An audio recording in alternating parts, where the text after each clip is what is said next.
Hoy estamos en Adviento, muy bien. Segundo domingo de Adviento. Segundo domingo de Adviento.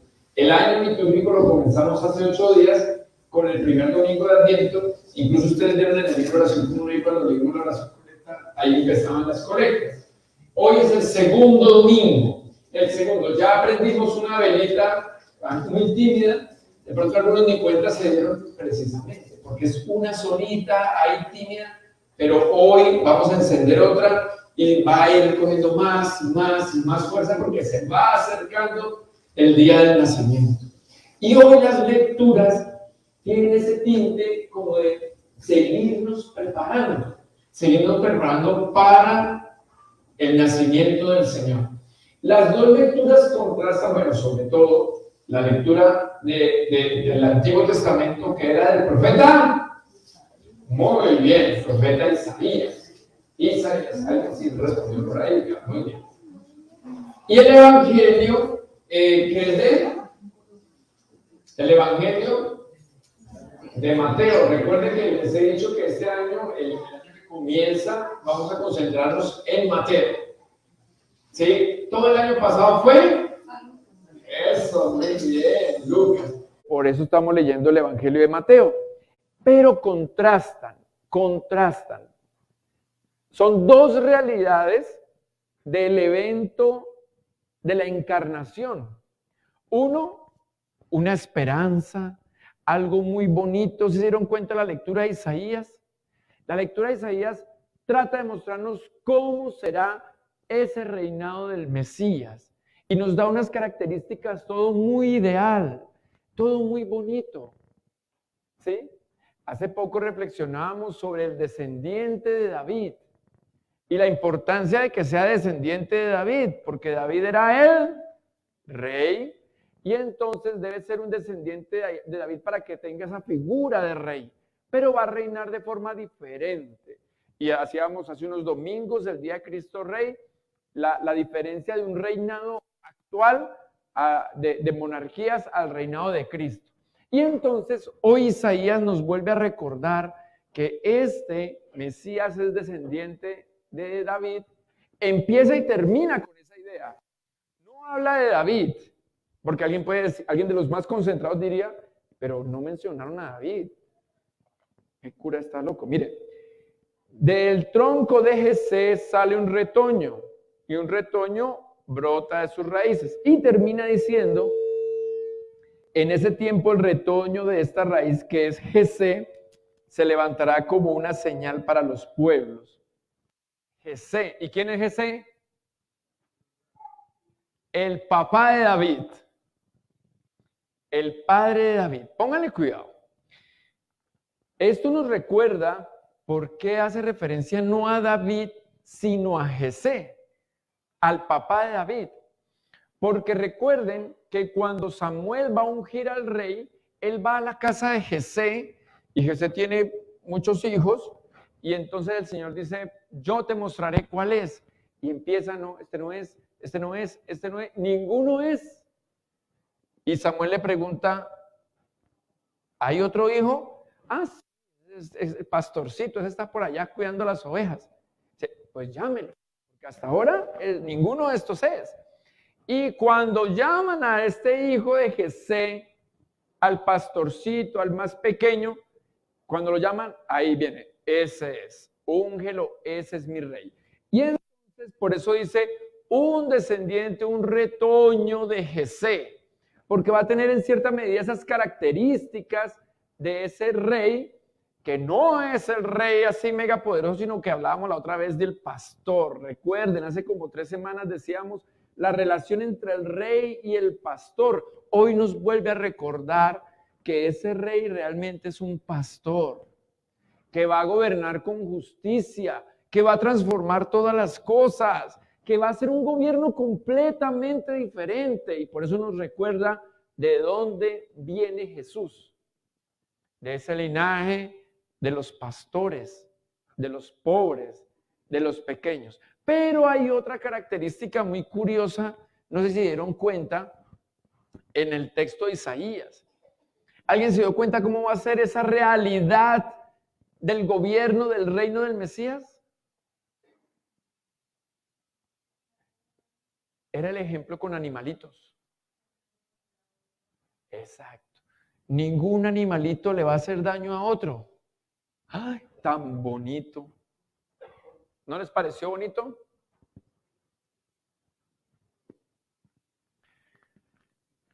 El lobo y el cordero vivirán en paz.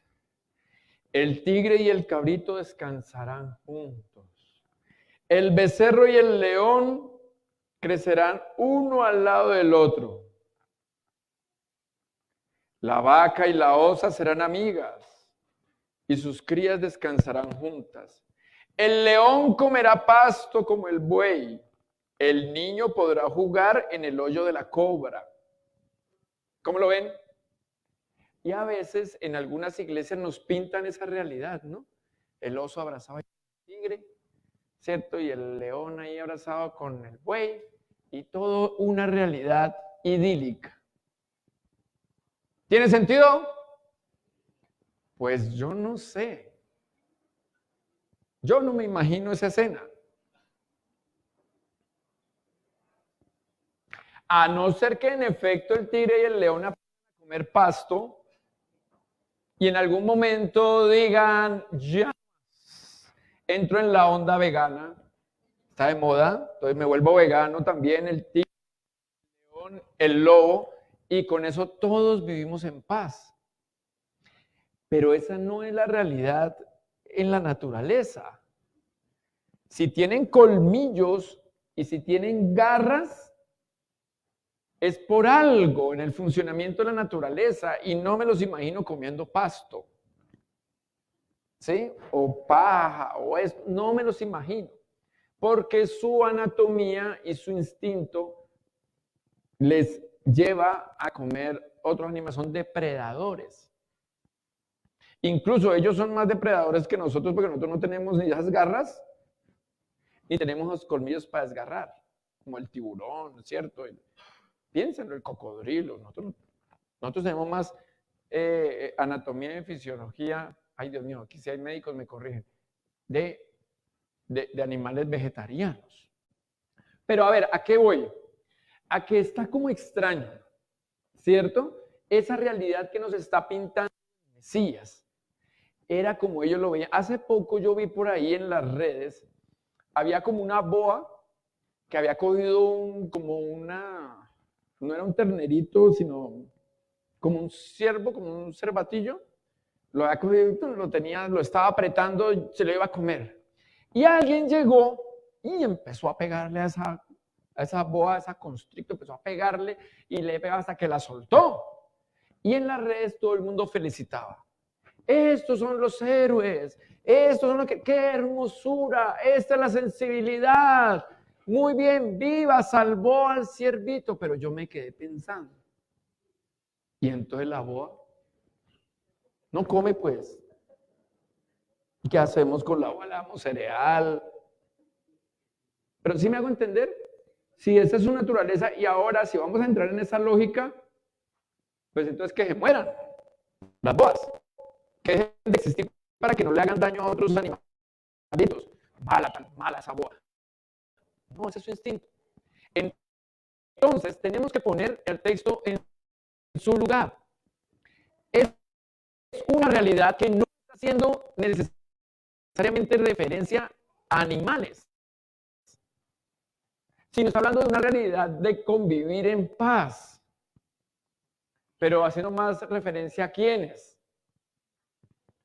A nosotros. A nosotros. ¿Cuántas veces no nos comportamos nosotros como verdaderas fieras? ¿Cuándo somos nosotros lobos del otro? Hay una frase, por ahí si me ayudan los más lectores de Job. Ay, pero es que no estoy esperando derecho. ¿Quién me ve? De Job. El hombre es el lobo para el hombre. Una cosa así. El hombre es un lobo para el hombre. O sea, nosotros nos convertimos en depredadores de nosotros mismos. Nosotros nos convertimos en depredadores de los más débiles y buscamos cómo clavarle las garras que no tenemos aquí, pero espiritualmente de pronto sí tenemos unas garras terribles. Y queremos clavarle los colmillos que no tenemos físicamente, pero de las queremos clavar a quien nos dé papaya. A quien nos dé papaya. Entonces, hermanas y hermanos, miren lo que está pintando Isaías. Isaías está pintando el mundo como un paraíso ideal. ¿Cómo viviríamos en ese paraíso?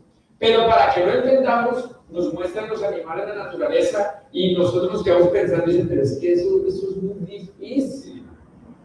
Eso es muy difícil porque entre ellos se necesitan. Es más, no solamente porque uno necesita del otro para comer, sino que el depredado necesita del depredador para regular el número, para que no haya una sobrepoblación de esos animales, y entonces es regulado. Ustedes saben que cuando alguna especie depredadora empieza a dejar de existir, el otro se convierte en una plaga, porque no hay quien la regule. Eso es armonía en la naturaleza. Pero aquí ya nos está, ¿cuál es la armonía entre nosotros? ¿Cuál es la armonía entre nosotros? Ese hijo de Jesé, ese descendiente de Jesé, ese vástago que va a salir, va a lograr que convivamos en paz y que dejemos de ser fieras unos del otro. Eso va a ser el cristianismo, que nos entendamos verdaderamente hermanos y que podamos, ahora sí como decía Isaías, convivir uno con el otro, dormir uno con el otro, alimentarnos el uno con el otro, sin el temor a que nos va a clavar los dientes, a que nos va a clavar las garras, que podamos confiar y que también dejemos de oprimir al que está debajo de nosotros en muchas situaciones, ¿sí? Laborales, económicas, sociales, porque a veces el que tiene medios, ya sea económicos, sociales o laborales, aprovecha de esas herramientas, garras, colmillos que le da la sociedad para ajusticiar, para maltratar, para herir. Entonces, ¿cómo? Exacto, exacto. Y así, y todos estos ejemplos de cómo sucede en la naturaleza los podemos aplicar en cómo, es que hay una diferencia. Estos animalitos obran por instinto. Ellos obran por instinto y el grande es el chico y el fuerte de comer al otro porque esa es su naturaleza. Pero es que nosotros no somos animales. Nosotros tenemos razón y somos imagen y semejanza de aquel que nos creó. Todos, opresores y oprimidos, somos iguales a los ojos de Dios, pero no convivimos como iguales. Nosotros no le ponemos ese sentido. Y por eso la lectura del Evangelio no va tan en contravía con.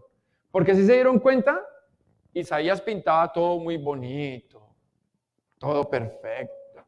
La carta a los Romanos recordaba también toda esta nueva del descendiente de Jesé. También lo recordaba a los romanos. Pero curiosamente, el Evangelio de Mateo nos presenta una situación dramática. ¿Sí se dieron cuenta? Raza de víboras. Ay, volvió a emplear un término con los animales. Raza de víboras. ¿A quién le dijo Juan el Bautista así? A los líderes religiosos. Oh, por Dios. Está Juan el Bautista preparando el camino del Señor. Todos los segundos domingos de Adviento, la iglesia nos recuerda a Juan el Bautista. ¿Quién es Juan el Bautista? El precursor. O sea, el que va preparando el camino, el que va adelante del camino. Y él está preparando. Está preparando la realidad del descendiente de Jesé, escrito por allá por el siglo VIII antes de Cristo, la realidad de Isaías. Y ya es una realidad, está a puertas. Y Juan el Bautista está haciendo el papel del preparador de ese camino, del preparador del que viene atrás. Y por eso Juan el Bautista está llamando a la conversión. Arrepiéntanse, preparen el camino. Una voz clama en el desierto, preparen el camino del Señor, allanen su camino. Y Él está ahí diciéndole a la gente, preparen el camino del Señor, conviértanse, y ve venir por allá unos fariseos y a unos saduceos. Raza de víboras, ¿quién les dijo a ustedes que se van a librar del juicio final? Ay, es que yo soy descendiente de Abraham. Pues Dios puede hacer de estas piedras descendientes de Abraham. Lo que quiere decir, eso no le sirve. No es suficiente. Y dice algo muy importante, ojo, porque esta realidad de Isaías solo se logra por lo que va a decir Juan en adelante. Ojo, porque esperamos a veces que sea Dios el que logre esta armonía y esta perfección. Dios, tráenos esa paz. Dios, que haya justicia. Dios, que haya respeto. Dios, que haya misericordia. Todo a Dios. Y como no pasa nada, pues que sea Dios. No. Estas personas eran muy religiosas. Eran muy religiosas. ¿Quién les ha dicho a ustedes que van a librarse del terrible castigo que se acerca? Mire la palabra que dice Juan. Pórtense de tal modo que se vean claramente que se han vuelto al Señor y no presuman. Pórtense de tal manera que se vea claramente. Parece ser que se trata de una realidad en la que tenemos que poner de nuestra parte. Porque no basta con ser seres religiosos, porque también les caerá el castigo, y por ser seres religiosos no quieren decir pues que pasan de agache. Entonces eso me cae a mí y a todos los líderes religiosos, sino que nos dice, pórtense de tal manera que se vea. ¿Que se vea qué? La realidad de Isaías. Entonces, hermanas y hermanos, hoy Juan el Bautista nos está anticipando ya el nacimiento del Señor. Hoy segundo domingo. Ya lo está anticipando. Pero nos está diciendo algo. Nos está diciendo, con Isaías, Jesús todo lo va a transformar. Todo lo va a hacer nuevo y va a haber armonía entre hermanos. Pero nos dice, ponga de su parte. Haga lo que le corresponde. Que se vea, dice Juan, que se note. Porque Él bautiza con agua. Y seguramente era un símbolo muy bonito, tan importante el símbolo que lo adaptamos en el cristianismo con el bautismo. Pero el bautismo de Juan era diferente. Porque era para limpiar pecados. Pero ¿qué pasaba? Que la gente volvía a pecar. ¿Y qué hacían? Volvían donde Juan. Y Juan les perdonaba los pecados. ¿Y después qué pasaba? Que volvían a pecar. Y ahí los iban a tener. Como, no sé, la ropa. La usamos, la lavamos, se la pone, vuelve y se le ensucia, vuelve y la lava, y así, hasta que se le desgasta.